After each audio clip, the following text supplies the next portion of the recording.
S'entraîner à jeun, tu vas-tu vraiment perdre du gras ou est-ce que tu vas perdre du muscle?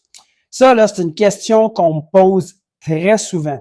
Parce qu'il y a beaucoup de gens qui pensent que si je mange pas avant d'aller m'entraîner, mon corps va aller automatiquement brûler du gras. Mon nom, c'est Steve Bacon, puis je suis préparateur physique. Puis j'aide les entrepreneurs à retrouver leur énergie. Donc, si tu es un entrepreneur qui déjeune pas le matin en pensant perdre du poids, bien, écoute ça parce que c'est spécialement pour toi. Sur papier, ça semble bien logique ce que je suis en train de te dire là, mais en réalité, c'est pas aussi simple que ça. Parce qu'il y a un danger que personne parle.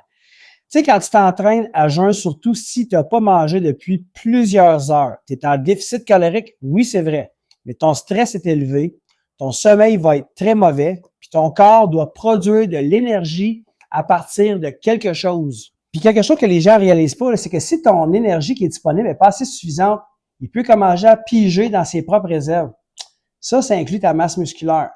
Puis il y a beaucoup de gens qui ne le réalisent pas parce qu'ils regardent seulement la balance puis ils disent « Oh, wow, j'ai perdu 5 livres! » C'est vrai. Mais la vraie question que tu dois te poser, c'est 5 livres de quoi? C'est 5 livres de gras, 5 livres d'eau ou 5 livres de muscle? Ça, faut que tu fasses des tests pour ça.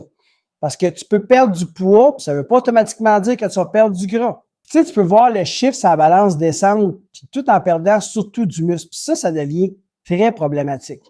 Parce que si tu perds du muscle, un de tes plus grands alliés pour brûler du gras, c'est ta masse musculaire, right? Puis si ton métabolisme, il brûle de l'énergie au repos, c'est ça qu'il faut.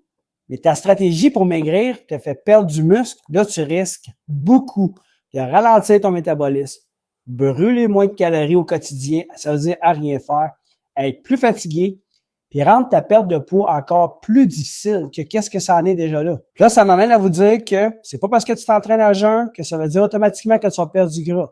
Parce que perdre du gras, c'est pas juste une question de manger ou non. Avant le gym, c'est aussi une question de performance, d'intensité, de récupération, masse musculaire, de la constance, de la discipline. Quand tu arrives au gym, puis surtout après plusieurs heures sans avoir même mangé, tu peux ressentir moins d'énergie, moins de force, moins de concentration. La récupération va être beaucoup plus difficile. Tu vas lever moins lourd, tu fais moins de répétitions, tu décourages plus facilement, tu pousses moins fort, puis ça change énormément tes résultats à long terme.